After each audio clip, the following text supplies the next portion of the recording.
Is it wrong to be limited? No. Is it a crime to be limited? No. But it is not a crime, it's a disaster. Because loss, when we say loss, loss is not only when you lose what you have. When you do not explore the full potential of who you are, that is the greatest loss. You don't even know you lost it. If you have something in your hands and you lose it, you know you have lost it. Things that are possible were never explored. This is a terrible loss. It is to prevent this loss, various aspects. This is a culture steeped in this. Nepal is one of the few countries, one of the few of this region, which has kept this largely alive. But slowly over generations, if nobody reminds you what are created with very scientific understanding of how to regenerate life, how to ignite new possibilities within you, could become just symbols that inspire belief, which may also make some things work. But if you use an airplane, suppose you found an airplane and you don't know what is an airplane, then you got the engine started, but then you found these two ugly things are going to hit your lampposts and buildings. So you chopped off these two things and started driving an airplane in the streets of Kathmandu. You were very happy because you found a wonderful car or a bus or whatever it is, depending on the size. But someone who knows what it means to fly, if they see you driving an airplane with chopped off wings, they will cry. So one reason, I have not told this to anybody here yet, because this is a confession day I'm telling you.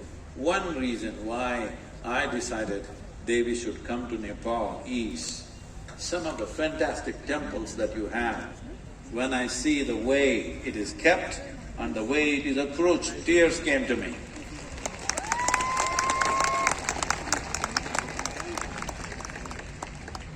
These are tremendous tools being used in rudimentary ways. So I thought, let me inspire that, using the Bhairavi as a source. Hope many of you will revive many things in this wonderful country.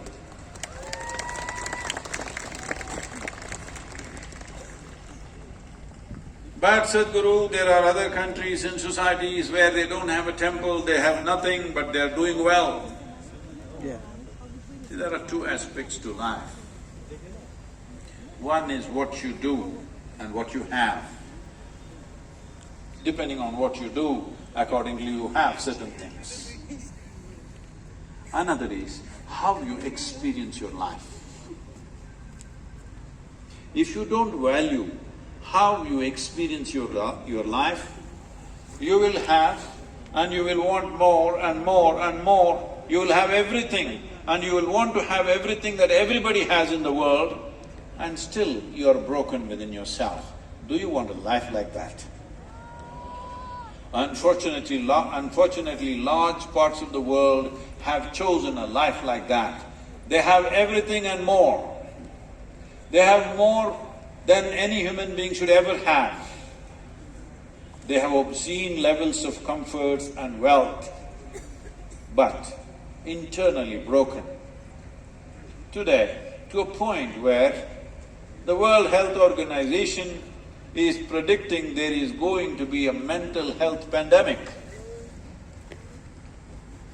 Are you going to be the epicenter, Nepali people, of this mental health pandemic, or will you stay sane?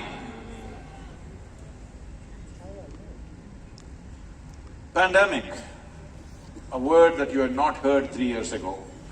Now everybody knows what is a pandemic. What it means is, in this, all of you, a few thousand of you who are here, If there are 100 people with some problem, by the time you leave this place, all of you will have it. This is a pandemic. Or at least most of you will have it. So now, if 100 people are a little like that, by the time you leave this place, all of you will be wonky. Dangerous situation, isn't it?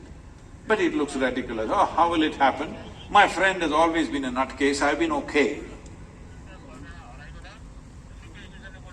Well, just a week, 10 days ago, I think, the CDC, which is a major, disease control